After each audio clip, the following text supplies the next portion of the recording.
ಹರಿ ಓಂ. 20ನೇ ಶ್ಲೋಕ ಮತ್ತು ಕೆಲ ಬುಕ್ಗಳು 21ನೇ ಶ್ಲೋಕ ಅಂತಾನೆ ಇರುತ್ತೆ.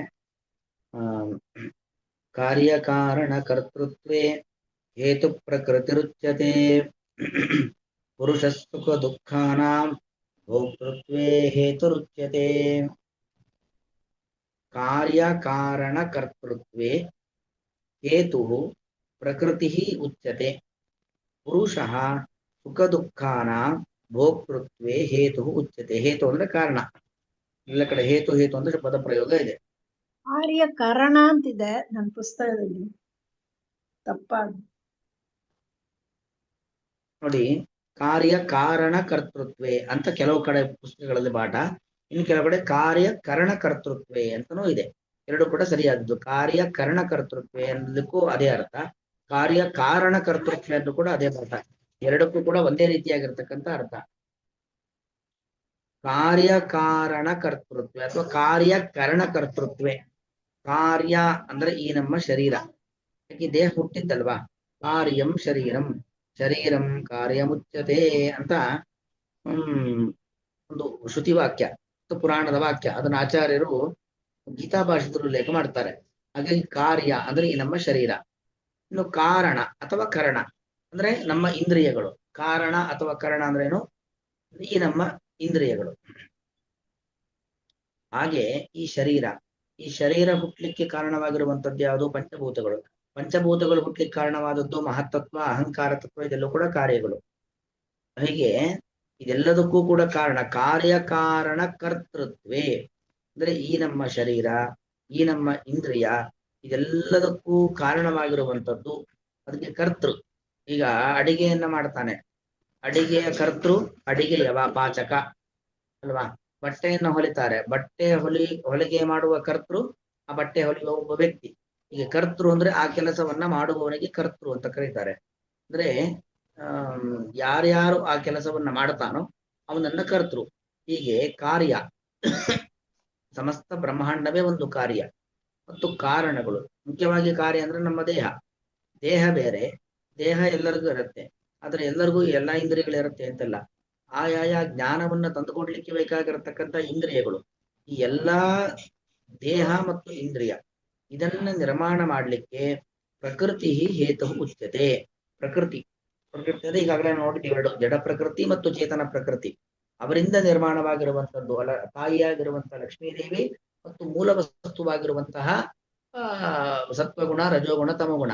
ನೋಡಿ, ಒಂದು ಮಗು ಜಗತ್ತಿಗೆ ಬರಬೇಕು ಅಂತಾದ್ರೆ ತಂದೆಯ ದೇಹದ ಧಾತು ತಾಯಿಯ ಗರ್ಭವನ್ನ ಪ್ರವೇಶ ಮಾಡಬೇಕು. ಆ ತಾಯಿಯ ಗರ್ಭದಲ್ಲಿ ಆ ಮೂಲ ವಸ್ತು, ಆ ತಂದೆಯ ದೇಹದ ಧಾತು ತಾಯಿಯ ಗರ್ಭವನ್ನ ಪ್ರವೇಶ ಮಾಡಿ ಅಲ್ಲಿ ಬೆಳೆದು ಅದು ಜಗತ್ತಿಗೆ ಬರುತ್ತೆ. ಅಂದ್ರೆ ತಾಯಿ ಏನಾದ್ಲು? ಅವಳು ಒಂದು ನಿಮಿತ್ತ ಕಾರಣ. ಯಾಕೆ ತಾಯಿಯ ಮಗುವಾಗಿ ಪರಿವರ್ತನೆ ಆಗೋದಿಲ್ಲ. ಒಂದರ್ಥದಲ್ಲಿ ತಂದೆಯ ದೇಹದ ಒಂದು ಭಾಗ, ಒಂದು ಧಾತು, ಅದು ಮಗುವಿನ ರೂಪದಲ್ಲಿ ಪರಿವರ್ತನೆ ಆಗುವಂಥದ್ದು, ಅದು ಮೂಲ ಕಾರಣ. ಹಾಗೆ ಇಲ್ಲಿ ಭಗವಂತ ಮತ್ತು ಲಕ್ಷ್ಮೀದೇವಿ ಅವರಿಂದಾಗಿ ಈ ಮೂಲ ಪ್ರಕೃತಿ ಸತ್ವಗುಣ, ರಜೋಗುಣ, ತಮೋಗುಣ ಅನ್ನೋದೇನಿದೆ ಅದು ಇಷ್ಟು ದೊಡ್ಡ ಬ್ರಹ್ಮಾಂಡವಾಗಿ ನಿರ್ಮಾಣವಾಗಿದೆ. ಈ ನಮ್ಮ ದೇಹವಾಗಿ ನಿರ್ಮಾಣವಾಗಿದೆ. ಈ ದೇಹದಲ್ಲಿ ಇಂದ್ರಿಯಗಳಾಗಿ ನಿರ್ಮಾಣವಾಗಿರುವಂಥದ್ದು.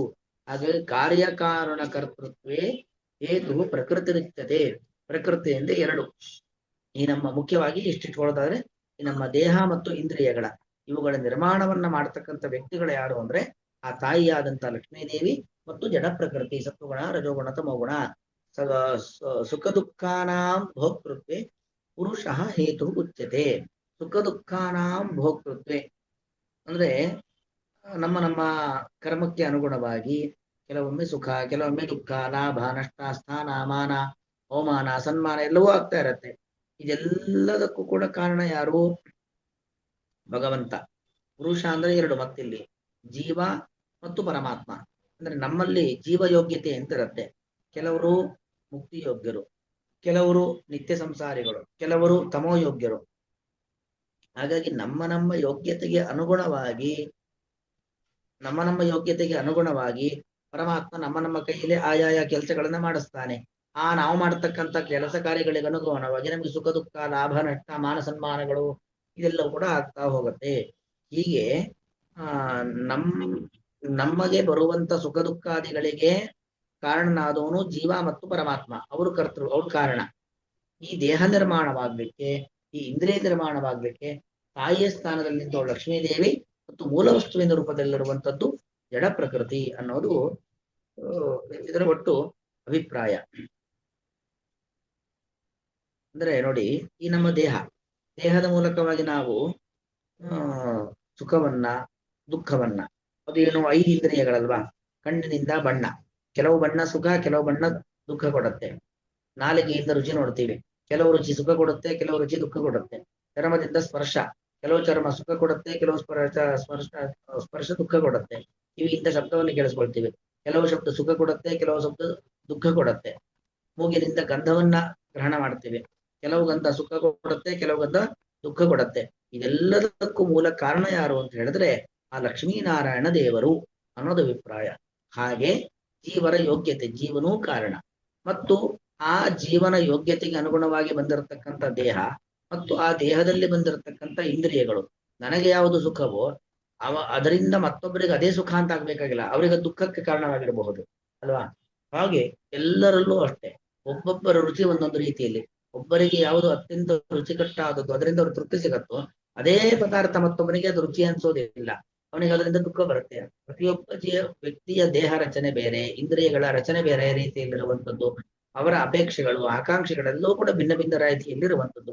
ಇದೆಲ್ಲವನ್ನು ಮಾಡಿದವರು, ನಿಯಂತ್ರಣ ಮಾಡುವವರು ಮೂಲ ಪುರುಷರು ಅಂದರೆ ಲಕ್ಷ್ಮೀನಾರಾಯಣ ದೇವರು, ಮತ್ತು ಅವರ ಕೆಳಗೆ ಇರತಕ್ಕಂಥ ಈ ಜೀವ ಮತ್ತು ಈ ದೇಹ, ಈ ಇಂದ್ರಿಯ, ಇದೆಲ್ಲವೂ ಕೂಡ ನಮಗೆ ಕಾರಣವಾಗಿರುವಂಥದ್ದು ಅಂತ ಒಟ್ಟ ಅಭಿಪ್ರಾಯ.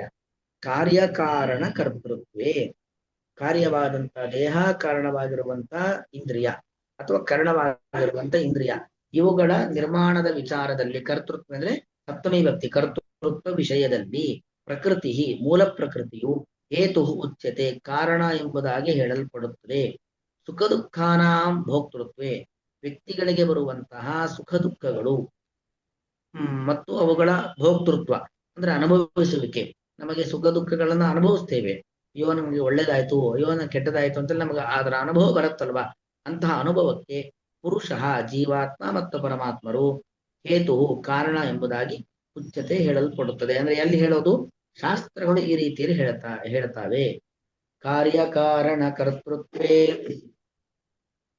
ಹೇತು ಪ್ರಕೃತಿರುಚ್ಯತೆ, ಪುರುಷ ಸುಖ ದುಃಖಾನಾಂ ಭೋಕ್ತೃತ್ವೇ ಹೇತುರುಚ್ಯತೆ.